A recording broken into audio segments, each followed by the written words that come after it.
হযরত বিলাল রাদিয়াল্লাহু তাআলা আনহুর ইসলাম গ্রহণের ঘটনা।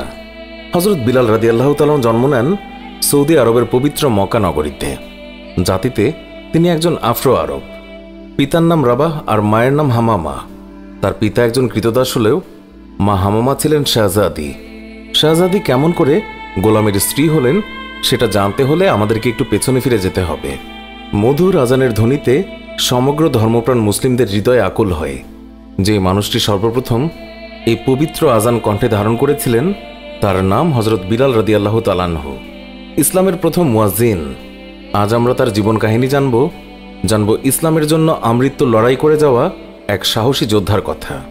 শেষ নবী হযরত মুহাম্মদ সাল্লাল্লাহু আলাইহি ওয়াসাল্লাম জন্মগ্রহণ করেছিলেন 570 খ্রিস্টাব্দে। সেই বছরেই আবিসিনিয়ার বাদশাহ আব্রাহা তার বিরাট হস্তি বাহিনী নিয়ে পবিত্র মক্কা নগরী আক্রমণ করে। হস্তি বাহিনীর ভয়ে আরবরা ভয়ে আতঙ্কিত হলেও আল্লাহর ঘর রক্ষার ব্যবস্থা করলেন আল্লাহ তাআলা নিজেই। হস্তি বাহিনী সহ আব্রাহা পরাস্ত হল।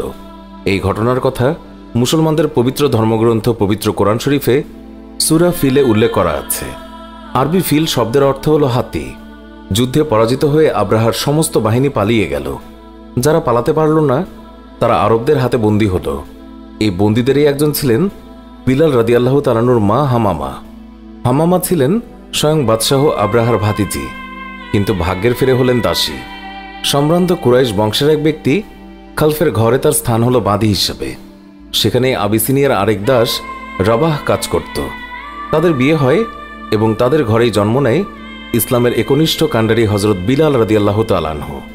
হযরত বিলাল রাদিয়াল্লাহু তাআলা আনহুর চেহারা মুবারকের যেই বর্ণনা পাওয়া যায়, একজন আফ্রো আরব হিসেবে তার গায়ের রং ছিল কালো, দেহের গঠন ছিল লম্বা, মাথায় ঘন কালো চুলে তিনি লাল খিজাব ব্যবহার করতেন। বাবা মায়ের স্নেহের ছায়ায় শিশু বিলাল তিনি বড় হচ্ছিলেন। হঠাৎ করে বিলালকে এতিম করে তার মা বাবা পাড়ি জমান না ফেরার দেশে। এর আগে বিলালকে রেখে যান মনিফ খালফের কাছে। একজন কৃতদাসের ছেলে হিসেবে তাকেও কৃতদাস হতে হলো। বিলাল সেইভাবেই চলছিলেন। একদিন মারা গেলেন খালফ। মনিব হলেন খালফের পুত্র উমাইয়া। উমাইয়া ছিলেন নির্মম।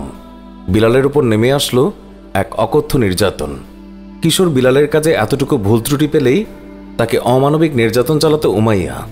জুলুম আর অত্যাচারের মাত্রা বেড়ে গেল আম্মারও। তারই মতো একজন হতভাগ্য কৃতদাস আম্মার পরে নবী সাল্লাল্লাহু আলাইহি ওয়াসাল্লামের সাহাবাদের একজন হয়ে ওঠেন এবং তার হাতে স্থাপিত হয় ইসলামের প্রথম মসজিদের ভিত্তিপ্রস্তর। আম্মারের কাছে বিলাল রাদিয়াল্লাহু তাআলা আনহু শুনলেন মহানবী সাল্লাল্লাহু আলাইহি ওয়াসাল্লামের নাম। দুজনেই সিদ্ধান্ত নিলেন ইসলাম গ্রহণ করবেন। একসময় সেটি করেও ফেললেন। বিলাল রাদিয়াল্লাহু তাআলা আনহুর ইসলাম গ্রহণের খবর আর চাপা রইল না। মনিব উমাইয়া এবার হাজার গুণ ক্ষিপ্ত হলেন। বিলালের উপরে সে অত্যাচারের মাত্রা আরও চরমে পৌঁছালো। তাকে বলা হলো জন্তুর মতো চার পায়ে চলাফেরা করার জন্য। আদেশ অমান্য করলেই শাস্তি। কখনো বা বিলালের গলায় দড়ি বেঁধে ছেলেদের হাতে তুলে দেন। ছেলেরা তাকে মক্কার রাস্তায় টেনে হিচড়ে যেখানে সেখানে নিয়ে যায়। অজ্ঞান হয়ে যায় বিলাল। উমাইয়া বিলালকে লোভ দেখান ইসলাম ত্যাগ করলেই উঠিয়ে নেবেন শাস্তি, নতুবা মাত্রা আরও বাড়বে। কিন্তু বিলাল তার আদর্শ থেকে সরেন না এক চুলো। প্রাণের চেয়েও যে আদর্শ বড়। ফলাফলে আরও খেপে যান উমাইয়া। নির্যাতন ক্রমে বেড়েই চলল।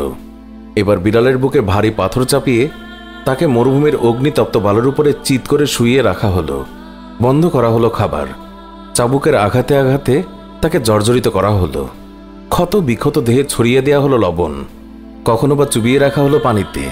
অসহ্য যন্ত্রণায় কাতর হয়েও নিজের আদর্শকে অস্বীকার করলেন না একটিবারের জন্যেও। মনে মনে শুধু আল্লাহর কাছে প্রার্থনা করে যান, একদিন নিশ্চয়ই এই যন্ত্রণার অবসান হবে। বিলালের উপরে এই ভয়ঙ্কর নির্যাতনের খবর গেল নবীজি সাল্লাল্লাহু আলাইহি ওয়াসাল্লামের কাছেও। কেঁদে উঠল তার অন্তর।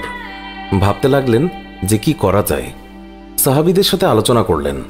হযরত আবু বকর সিদ্দিক রাদিয়াল্লাহু তাআলা আনহু নবীজিকে বললেন, যেমন করেই হোক আমি হযরত বিলাল রাদিয়াল্লাহু তাআলা আনহুকে মুক্ত করে আনবই ইনশাআল্লাহ, যত টাকা লাগে লাগুক।